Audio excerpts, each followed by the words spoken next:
कल्लाजी राठौड़ इन्हें 4 हाथों वाला लोक देवता भी कहा जाता है। वैसे तो राजस्थान को वीरों की जननी कहा जाता है। कहते हैं कि यहाँ खून सस्ता है मगर पानी महंगा। राजस्थान की भूमि पर सैकड़ों वीर पैदा हुए जिन्होंने अपनी मातृभूमि की रक्षा के लिए अपने सर्वोच्च न्यौछावर कर दिया। इन्हीं वीर योद्धाओं में से एक थे कल्लाजी राठौड़। कहा जाता है इन्होंने मुगलों की सेना के साथ युद्ध के समय लाशों के ढेर लगा दिए थे। इनके बारे में ऐसे भी कहा जाता है कि युद्ध के समय किसी मुगल ने पीछे से आकर वार करके इनकी गर्दन काट दी थी, परंतु गर्दन काटने के बाद भी उनकी धड़ लड़ती रही। चलो तो मैं आपको इनके जीवन के बारे में बताता हूँ। आशा करता हूँ कि हमारी जानकारी आपको पसंद आएगी। वीरों की जन्मस्थली भूमि राजस्थान में जन्म लिए कल्लाजी राठौड़। वैसे तो इनका जीवन का परिचय देने की कोई आवश्यकता नहीं है, क्योंकि इनकी वीरता और इनका अद्भुत शौर्य की गाथा घर घर में गाई जाती है। कल्लाजी का जन्म विक्रम संवत 1601 ईस्वी में मारवाड़ रियासत के प्रसिद्ध मेड़ता रियासत के पास सोमियाना रियासत में हुआ था। इनके पिता का नाम आज सिंह था। कहीं जगह पर इनके पिता का नाम अचल सिंह भी बताया जाता है और इनकी माता का नाम श्वेत कौर था और इनका बचपन का नाम केसर सिंह था। और इनके पिता सोमियाना रियासत के राजा थे और इनके चाचा जेमलजी राठौड़ मेड़ता रियासत के राजा थे और श्री कृष्ण भक्त मीराबाई इनकी बुआ थी। इनके बारे में ये भी कहा जाता है कि इनकी माता श्वेत कौर परम शिव भक्त थी। उन्होंने कड़े तप करके भगवान शिव और पार्वती को प्रसन्न किया था और वरदान स्वरूप या आशीर्वाद के रूप में कल्लाजी को पाया। कल्लाजी बचपन से ही सर्वगुण संपन्न थे और ये बचपन से ही तलवार चलाने में निपुण थे। तलवार के साथ साथ बचपन से ही ये तीर कमान भाला ढाल की उत्तम शिक्षा प्राप्त कर ली थी। साथ ही अश्वारोहण और पैदल युद्ध की शिक्षा दीक्षा भी ग्रहण कर ली थी। कल्लाजी को बचपन से ही प्रसिद्ध योगी भैरवनाथ जी सामान्य शिक्षा के साथ योगाभ्यास, औषध, विज्ञान तथा अस्त्र शस्त्र संचालन में रुचि थी। वीरता और नेतृत्व के गुण से वे अपने साथियों के सिरमौर कहा जाने लगे। उस समय दिल्ली पर मुगल बादशाह अकबर का शासक था और अकबर की नजर मारवाड़ पर पड़ चुकी थी। अकबर अपना साम्राज्य विस्तार से मेड़ता की तरफ चढ़ाई कर देता है, परंतु उस समय मारवाड़ की सीमा की रक्षा मेड़ता के वीर योद्धा कर रहे थे। जब कल्लाजी की आयु 22 वर्ष थी उस समय अकबर ने मेड़ता पर चढ़ाई कर देता है और दोनों सेना के सामने घमासान युद्ध छिड़ जाता है। इस युद्ध में कल्लाजी और उनके काका जेमलजी मेड़तिया ने अद्भुत युद्ध कौशल का परिचय दिया। 13 दिन तक युद्ध चलता रहा, किंतु मुगलों की विशाल सेना के सामने मेड़ता की छोटी सी सेना बहुत दिनों तक टिक नहीं सकती। जेमल जी समझ चुके थे कि इस विशाल सेना का सामना अब टिक पाना मुश्किल है, इसलिए जेमल जी ने कूटनीति से काम लिया और अपनी सेना और परिवार के साथ मेड़ता से निकलना ही उचित समझा। मेड़ता की समस्त सेना और कल्लाजी राठौड़ सहित जेमल जी ने चित्तौड़ की ओर निकल गए। अब मेड़ता के वीर योद्धा जेमल जी के साथ चित्तौड़ पहुंच जाते हैं। उस समय चित्तौड़ पर राणा उदय सिंह जी का शासक था और राणा उदय सिंह जी मेवाड़ के वीरों का पराक्रम भली भांति परिचित थे। उन्होंने जेमल जी, कल्लाजी और बाकी सभी वीरों का भव्य स्वागत सत्कार किया और इस पर अपनी राजस्थानी भाषा में बहुत अच्छा दोहा है। धन्य जननी जन्मियो कुंवर कल्ला राठौड़, आन बान पर घर छोड़ियो आयो गढ़ चित्तौड़। अर्थात इसका मतलब है कि धन्य है वो माता जिसने कल्लाजी को जन्म दिया, वो अपने आन बान शान के लिए घर छोड़ दिया और चित्तौड़ आ गए। अब राणा उदय सिंह ने कल्लाजी को कहा कि आप एक काम करो, मेवाड़ का एम भाग 56 परांगना और रनेला में विद्रोह के स्वर उठ रहे, आप वहाँ जाओ और वहाँ आप अच्छी तरह शासन चलाओ। तो कल्लाजी ने कहा ठीक है, मंजूर है, ये काम मैं करूंगा। तो राणा उदय सिंह ने कल्लाजी को रनेला का जागीरदार घोषित कर दिया और जेमल जी को बदनौर की जागीर दे दी। और अब कल्लाजी और कल्लाजी के साथी और मेड़ता के वीर योद्धा अपनी नई राजधानी रनेला की ओर निकलते हैं। अब रनेला की जनता अपने नए राजा का भव्य स्वागत करती है और अब कल्लाजी का राज्य भी किस्सक हो जाता है और कल्लाजी ने अपने राज्य की शांति कायम करने के लिए रनेला की आमदनी और बचत व राज्य की सुरक्षा के संबंधित सभी कार्य अपने तन मन से करवाई। अब कल्लाजी ने अपने राज्य की जनता का सुख दुख सुनने रोज जनता के बीच जाते थे और जनता से बातचीत करते थे और उनका सुख दुख में साथ दे। परंतु उस समय रनेला के पास बोराई तथा टोकर पालों में दस्युओं का आतंक फैल रहा था। इनका मुख्य गमेती पेमला था। दस्युओं ने पड़ोसी गांव की जनता का धन, अन्न, पशुधन की चोरी की और कन्या का अपहरण कर लेता था और उनका भैरवगढ़ में बंदी बनाकर ले जाता था और उनका बलात्कार करता था। एक दिन डाकुओं ने रनेला क्षेत्र के करीब 200 गाय बैल आदि चुरा कर भाग गए। कल्लाजी ने जब दुखी जनता का दुख सुना तब कल्लाजी को मन ही मन में गुस्सा आया और विजय सिंह जी को एक पत्र लिखकर दिया और बहराईगढ़ भेज दिया और कहा कि उसे पेमला को समझाओ। ऐसे तो समझा तो ठीक है, तो पेमला समझा नहीं तो विजय सिंह ने जी वापस आ जाते। तो कल्लाजी ने सोचा कि ऐसे तो मानने वाला है नहीं और इसने जनता का नुकसान भी बहुत कर दिया। तो कल्लाजी ने अपने राज्य की जनता को पेमला के आतंक से मुक्त कराने के लिए बोराईगढ़ पर सेना सहित चढ़ाई कर ली। इस युद्ध में खुद कल्लाजी, तेज सिंह, विजय सिंह, रणधीर सिंह सहित कई रनेलावासी भाग लिए। दोनों के बीच घमासान युद्ध हुआ। कल्लाजी राठौड़ के सेनापति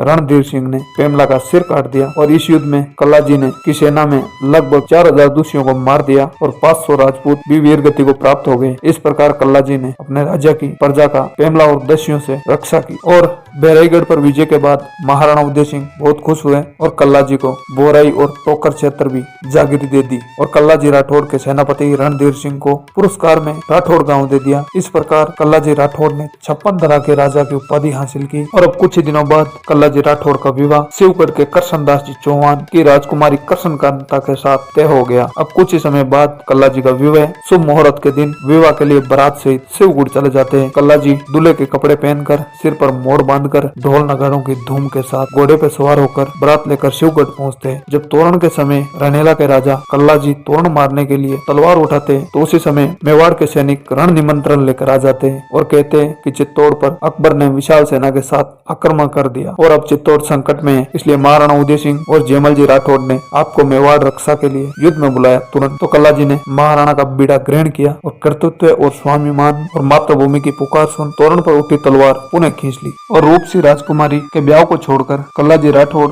राजकुमारी कृष्णकांता से वरमाला ग्रहण कर राजकुमारी को पुनः आकर मिलने का वचन देकर सेना सहित चित्तौड़ की ओर निकल जाते हैं। अकबर के आक्रमण की सूचना महाराणा उदय सिंह जी को पहले ही अपने पुत्र शक्ति सिंह से प्राप्त हो जाती है, जिस कारण महाराणा उदय सिंह ने मेड़ता के राजा जयमल जी को सेनापति बनाकर और दुर्ग की रक्षा का संपूर्ण भार उनको सौंपकर महाराणा उदय सिंह कुंभलगढ़ में सुरक्षित चले जाते हैं, क्योंकि इस युद्ध के करीब 30 से 32 साल पहले चित्तौड़ पर दूसरा जोर और साका हुआ था, जिस कारण चित्तौड़ की जनता का दुख का घाव अभी तक भरा नहीं था। इस कारण राणा उदय सिंह कुंभलगढ़ चले गए, वहां अपनी सेना मजबूत की। कल्लाजी राठौड़ अपनी सेना सहित चित्तौड़ दुर्ग में आकर सेनापति जयमल जी से मिले। जयमल जी ने कल्लाजी को चित्तौड़ में देखकर बहुत खुश हुए और कल्लाजी राठौड़ को अपने साथ दुर्ग की रक्षा के लिए नियुक्त किया। अब अकबर ने देखा कि किला आसानी से प्राप्त नहीं होगा, तो उसने किले के नीचे सुरंग खुदवाई का काम चालू करवाया, परंतु राजपूत सेना ऊपर से तीरों की बौछार से इतने सैनिक मारे कि लाशों का पहाड़ लग गया। तो कहा जाता है कि उस समय कोई सैनिक सुरंग खोदने के लिए तैयार नहीं था, तो अकबर ने एक एक रेत की टोकरी के बदले एक एक सोने का सिक्का दिया था। कहते हैं कि इस युद्ध में सोने से महंगी मिट्टी हो गई थी, परंतु अकबर ने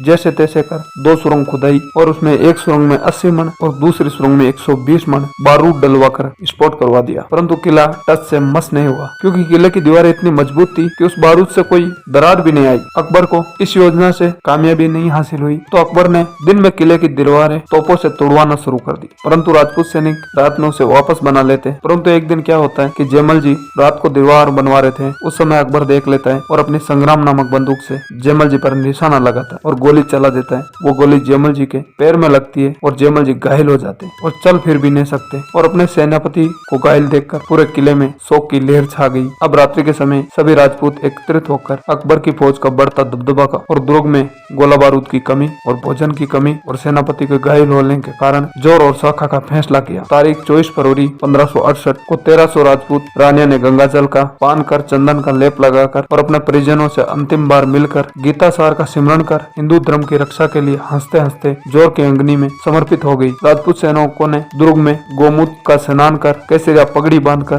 गंगा जल का पान कर, सुगंधित इंत्र का छिड़काव कर, गीता का पाठ सुन, 2 हाथों में तलवार धारण कर विशाल प्रांगण में एकत्रित हो जाते और बड़े हर्ष और उमंग के साथ चित्तौड़ के साहसी योद्धा ने केसरिया वस्त्र धारण कर अमल पान किया। सेनापति राव जयमल ने सरदारों को अमल पान करवाया। सेनापति के अंतिम मनवार को चित्तौड़ की सेना ने बड़े प्रेम से और सत्कार से स्वीकार किया। अब राजपूतों के उत्साह की कोई सीमा नहीं रही। इस युद्ध में घायल सेनापति जयमल जी को लड़ते लड़ते युद्ध में वीरगति प्राप्त करने की इच्छा हुई, लेकिन गोली जयमल जी के पैर में लगी होने के कारण युद्ध तो करना दूर की बात, चलने फिरने पर भी मजबूर हो गए। तभी वीर श्रोमणी कल्लाजी राठौड़ ने काका जयमल जी की पीड़ा दूर करने के लिए अपने पीठ पर बैठाकर युद्ध करने का फैसला किया। अब ये दिन 25 फरवरी 1568 की सुबह राजपूत सैनिकों ने अपने दोनों हाथों में तलवार धारण कर और कल्लाजी राठौड़ अपने दोनों हाथों में भवानी धारण कर 60 साल के काका जयमल जी को अपनी पीठ पर बैठाकर उनके दोनों हाथों में भवानी धारण कराकर कल्लाजी, जयमल जी, पत्ताजी चुंडावत और ईश्वरदास जी आदि अपने प्राणों का मोह छोड़कर अपनी दोनों हाथों से तलवार चलाते हुए शत्रु सेना पर भूखे शेर की तरह टूट पड़े। राजपूत सेना ने जय एकलिंग जी और हर हर महादेव के नारों के साथ कई मुगलों को मार डाले। वहीं कल्लाजी राठौड़ और जयमल जी का चतुर्भुज रूप रणभूमि में कहीं से भी गुजरता, वहां की शत्रु सेना का मैदान साफ हो जाता। ये देखकर शत्रु सेना मैदान छोड़कर भाग जाती है। अकबर ने मुगल सेना को रण क्षेत्र से पीछे हटते देखकर राजपूतों की तरफ मतवाले खूनी हाथियों को छोड़ दिए। अकबर ने अपने विशाल हाथियों के सूंड में तलवार और खांडे बंधवाए। इन हाथियों ने राजपूतों का घोर संहार करना आरंभ कर दिया, लेकिन वीर क्षत्रिय राजपूत कहाँ मानने वाले थे। वे भीषण गर्जना कर विशाल हाथियों पर टूट पड़े और वीर श्रोमणी ईसरदास जी ने अपनी तलवार के एक एक वार से इन सभी हाथियों को काट डाला। इनके ऊपर अपने राजस्थानी में एक बहुत अच्छी दुआ है कि बढ़त ईसर बाढ़िया बड़ंग तने बरियांग हाड़ ना आवे हाथियां कारीगरा रे काम। इसका मतलब है कि ये हाथी कारीगरों के काम आएंगे, ये राजपूतों के लिए नहीं। और मुगल सेना से पूरे जोश के साथ राजपूतों ने मुकाबला किया और इस भयंकर युद्ध में सैकड़ों गांव लगने पर राव जयमल जी को भैरव पोल के पास वीर गति प्राप्त हो जाती है और कल्लाजी राठौड़ पूरे स्पीड से शत्रुओं की ओर झपटे और मुगलों को गाजर मूली की तरह काटने लगे। परंतु उस समय किसी मुगल ने पीछे से आकर वीर कल्लाजी राठौड़ का सिर काट दिया। अब बिना सिर के कल्लाजी की धड़ घोर संग्राम करती हुई दोनों हाथों में तलवार लिए मुगलों की फौज को चीरती हुई, भले इस धड़ को रोकने की किसी के पास शक्ति नहीं थी, अकबर की सेना रास्ता छोड़कर खड़ी हो गई। कल्लाजी की धड़ योग व देव शक्ति और गुरु आशीर्वाद से करसंद कांता की याद में आधुनिक मंगलवाड़ा, कुराबाड़, बम्बोरा, जगत और जयसमंद होते हुए रनेला पहुंच जाती है। शिवगढ़ में राजकुमारी करसन कांता ने तपोबल व करसन शक्ति से यह अनुभव हुआ कि कल्लाजी राठौड़ ने मेवाड़ की रक्षा के लिए अपना शीश मातृभूमि को अर्पण कर दिया और वो अपने दिए वचन को के कारण आपसे मिलने आ रहा है। तभी करसन कांता ने 16 श्रृंगार कर बिना चप्पल के शिवगढ़ से रनेला की ओर निकल जाती है। करसन कांता के प्रिय मलन को आतुर होकर दुल्हन के रूप में रनेला पहुंचती है। रनेला में कल्लाजी की धड़ नीले घोड़े पर सवार होकर दोनों हाथों में तलवार लेकर आई। वीर श्रोमणी कल्लाजी राठौड़ ने राजकुमारी को दिए वचन को पूरा करते हुए रनेला के पावन धरा पर अपना मानव देह टाक दिया और अब विधि विधान से चंदन की चिता तैयार कर और राजपूत परंपरा के अनुसार करसन कांता ने सत्य होने के लिए कल्लाजी की धड़ को अपनी गोद में लेकर चिता में विराजमान हो गई। हाथ जोड़ राजकुमारी ने मन ही मन भगवान कृष्ण का सिमरन किया कि मेरे स्वामी का सिर मुझे प्राप्त हो। राजकुमारी के सत्य की शक्ति से कल्लाजी राठौड़ का सिर भैरवनाथ और देवी शक्ति की कृपा से उनकी गोद में आ गया। अब कल्लाजी राठौड़ का शीश धड़ से जोड़ दिया और विक्रम संवत 1624 26 फरवरी 1568 में कल्लाजी राठौड़ के भाई तेज सिंह ने ईश्वर का सिमरन कर चिता में आग लगा दी। इस प्रकार वीर श्रोमणी कल्लाजी राठौड़ और माँ शक्ति कृष्ण कांता का प्रेम आज भी पूरे विश्व में अमर हो गया और महावीर कल्लाजी राठौड़ व वीर अग्रणी जयमल जी की विमल स्मृति व निर्मल कीर्ति बनाए रखने के लिए चित्तौड़ किले के भैरव पोल में जहाँ कल्लाजी राठौड़ का शीश कटा था तथा जहाँ जयमल जी को वीर गति प्राप्त हुई थी, वहाँ उनकी 2 छतरियां बनाई गई और रनेला में उनका एक विशाल भव्य मंदिर बनाया हुआ है। ये थे वीर कल्लाजी राठौड़।